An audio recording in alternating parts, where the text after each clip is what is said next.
The Scream of the Dead. The scream of a dead man gave to me that acute and added horror of Dr. Herbert West, which harassed the later years of our companionship. It is natural that such a thing as a dead man's scream should give horror, for it is obviously not a pleasant or ordinary occurrence. But I was used to similar experiences, hence suffered on this occasion only because of a particular circumstance. And, as I have implied, it was not the dead man himself that I became afraid. Herbert West, whose associate and assistant I was, possessed scientific interests far beyond the usual routine of a village physician. That was why, when establishing his practice in Bolton, he had chosen an isolated house near the Potter's Field. Briefly and brutally stated, West's sole absorbing interest was a secret study of the phenomena of life and its succession, leading towards the reanimation of the dead through injections of an excitant solution. For this ghastly experimenting it was necessary to have a constant supply of very fresh human bodies. Very fresh because even the least decay hopelessly damaged the brain structure, and because we found that the solution had to be compounded differently for different types of organisms. Scores of rabbits and guinea pigs had been killed and treated, and their trial was a blind one. West had never fully succeeded because he had never been able to secure a corpse sufficiently fresh. What he wanted were bodies from which vitality had only just departed, bodies with every cell intact and capable of receiving again the impulse towards the mode of motion called life. There was hope that his second and artificial life might be made perpetual by repetitions of the injection, but we had learned that an ordinary natural life would not respond to the action. To establish artificial motion, nocturnal life must be extinct. The specimens must be very fresh, but genuinely dead. The awesome quest had begun for West and I when students at the Miskatonic University Medical School in Arkham. Vividly conscious for the first time of the thoroughly mechanical nature of life. That was 7 years before, but West had scarcely a day older now.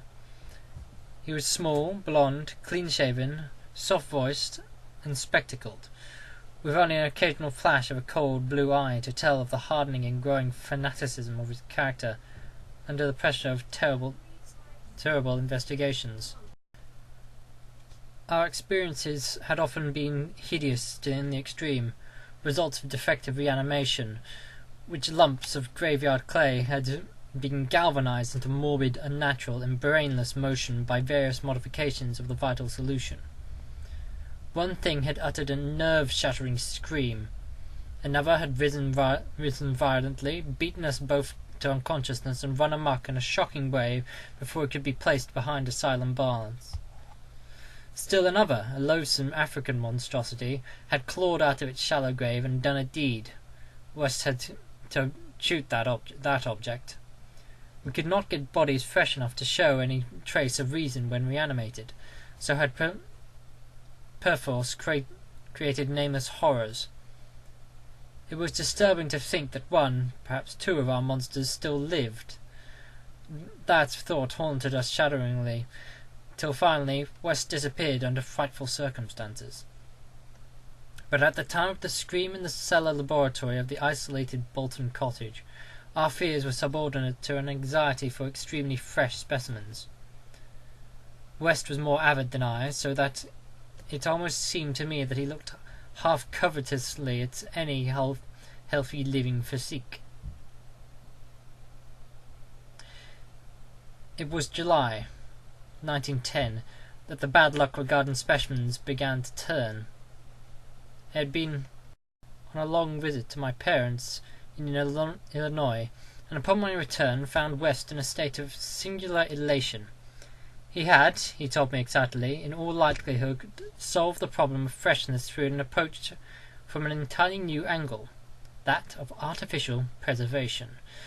I had known that he was working on a new and highly unusual embalming compound, and was not surprised that it had turned out well. But until he explained the details, I was rather puzzled as to how such a compound could help in our work, since the objectionable staleness of the specimens was largely due to delay occurring before we secured them. Thus, I now saw, West had clearly recognized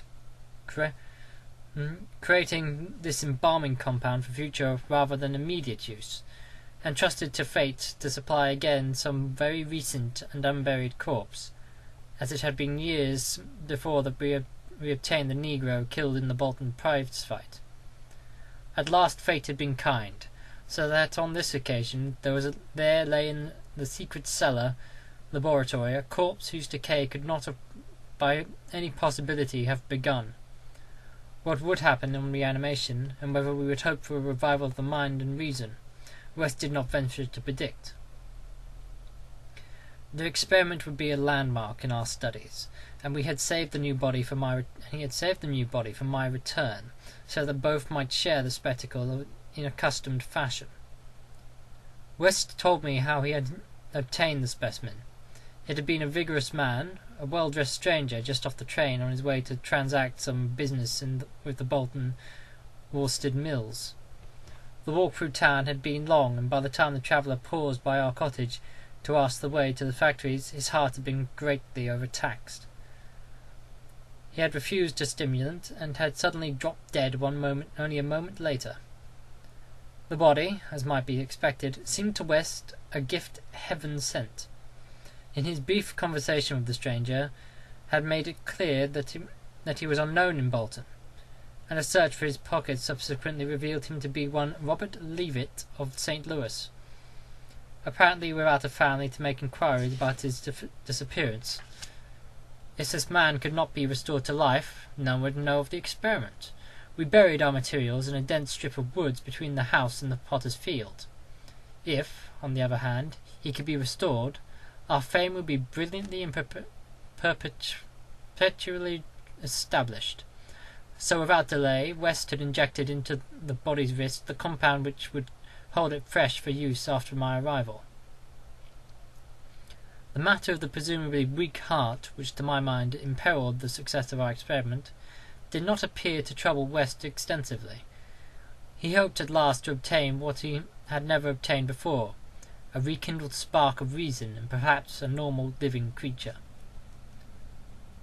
On the night of July 18th, 1910, West and I stood in the cellar laboratory, and gazed at a white, silent figure beneath the dazzling arc light. The embalming compound had worked uncannily well, for as I stated fastidiously at the sturdy frame, which had lain 2 weeks without stiffening, I was moved to seek West's assurance that the thing was really dead.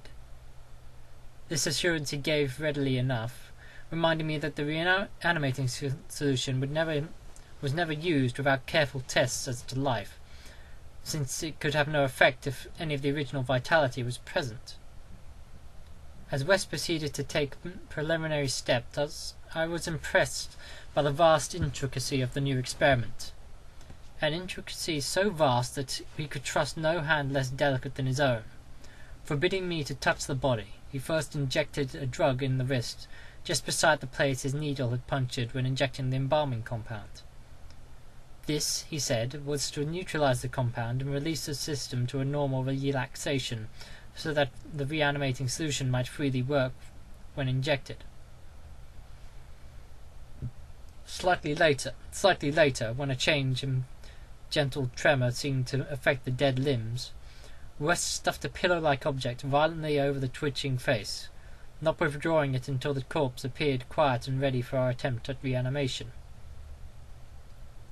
The pale enthusiast now applied some last perfunctory tests for absolute lifelessness, withdrew satisfied, and finally injected into the left arm an accurately measured amount of the vital elixir.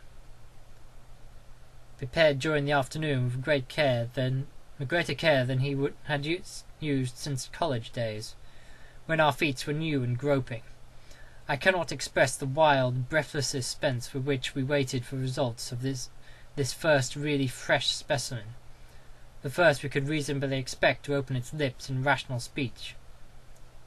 perhaps to tell of what it had seen beyond the unfathomable abyss.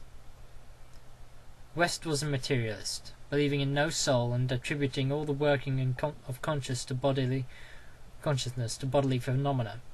Consequently, he looked into a revelation of hideous secrets from gulfs and caverns beyond death's barrier.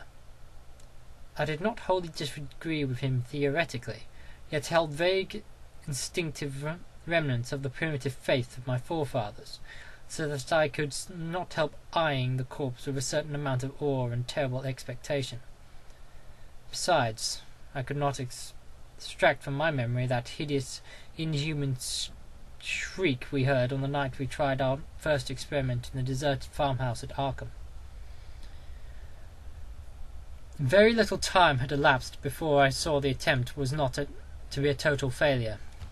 A touch of colour came to the cheeks hitherto chalk white, and spread out under consciously ample stubble of sandy beard. West, who had his hand on the pulse of the left wrist, suddenly nodded significantly, and almost simultaneously a mist appeared on the mirror inclined above the body's mouth. There followed a few spasmodic muscular motions, and then an audible breathing and visible motion of the chest. I looked at the closed eyelids and thought I detected a quivering.